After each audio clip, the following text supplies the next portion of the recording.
Bila fitnah menjadi suplemen aktivis politik. Jika hobinya memang suka memfitnah, maka tiada hari dalam hidupnya tanpa mencipta dan menyebar fitnah. Aktivis Bersatu yang juga ahli Jawatan Kuasa Penerangan Bersatu, Badrul Hisham Syaharin atau lebih dikenali dengan nama Cik Gubat, membuat laporan polis atas dakwaan kononnya berlaku rasuah melibatkan jutaan ringgit untuk mendapatkan projek tempatan banjir sehingga menyebabkan kos projek meningkat dengan tinggi. Dia berkata pada November tahun lalu, kerajaan membatalkan kontrak untuk projek tempatan banjir yang bernilai 7 bilion ringgit yang dilaporkan diberi menerusi rundingan terus oleh pentadbiran sebelumnya dan akan menilainya semula. Projek itu adalah sebahagian daripada peruntukan 15 bilion ringgit untuk menangani banjir.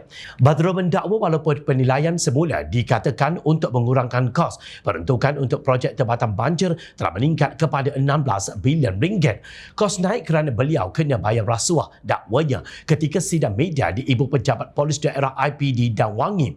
Beliau mendakwa kononnya rasuah diberikan dalam bentuk bayaran rundingan yang akan disalurkan menerusi firma guaman kepada penerima yang mencurigakan. Dalam hantaran di media sosial, beliau mendakwa antara penerima adalah proksi kepada menteri yang dipercayai merujuk kepada Menteri Sumber Asli, Alam Sekitar dan Kelestarian Alam YB Nik Nazmi Nik Ahmad. Dakwanya lagi, salah seorang penerima adalah pemandu yang bekerja di sebuah pihak berkuasa tempatan PBT di Selangor, manakala satu lagi penerima adalah syarikat kosmetik. Beliau turut mendakwa pemandu itu turut terlibat dalam sebuah projek hospital.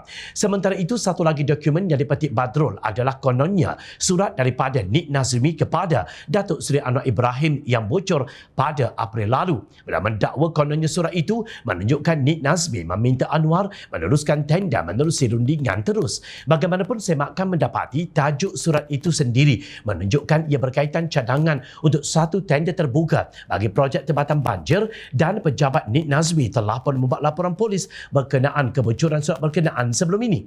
Nik Nazmi Nik Ahmad dalam satu kenyataan menafikan tuduhan yang dikeluarkan aktivis pembangkang itu dan menyifatkannya fitnah. Seperti itu bukan pertama kali dibuat oleh aktivis Bersatu yang dikenali sebagai Cik Gubat itu.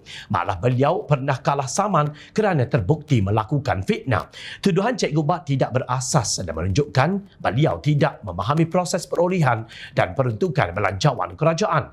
Fitnah bahawa projek RTB yang mencecah sehingga 16.6 bilion ringgit dan terdapat syarikat serta individu yang langsung tidak dikenali memperoleh komisen sebagai proksi kepada menteri merupakan tuduhan yang tidak berasas dan berniat jahat. Katanya dalam kenyataan yang dipetik Suara Keadilan, Nik Nazmi berkata kerajaan telah menilai semula cadangan projek tempatan banjir berkeutamaan.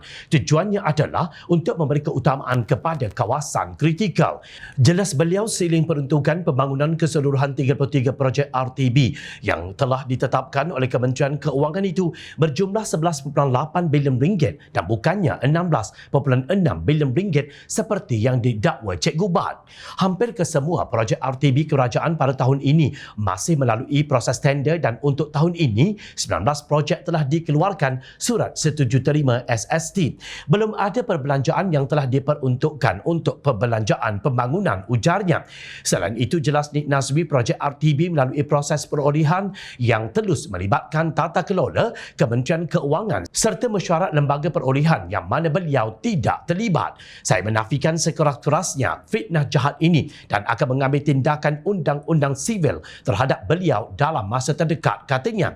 Kelihatannya aktivis Bersatu semakin terdesak untuk mencipta naratif sehingga sanggup mencipta fitnah demi perjuangan mereka yang tidak tahu apa penghujungnya.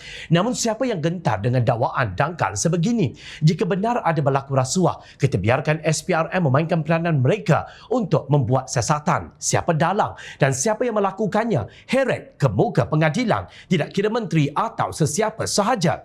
Namun jika ianya memang fitnah yang sengaja direka dengan niat jahat seperti yang pernah berlaku beratus kali sebelum ini, sudah tiba masanya aktivis biadab dan kurang ajar seperti ini dihumban ke penjara. Hari demi hari kelihatannya fitnah dan aktiviti jahatnya semakin menjadi-jadi. Malah ianya kini seolah-olah menjadi suplemen yang perlu diambil setiap hari. Tidak cukupkah negara ini berdepan dengan politik longkang dan aktivis politik sampah? Berhentilah mengheret marhain ke dalam politik fitnah. Ingat, rakyat sentiasa memerhati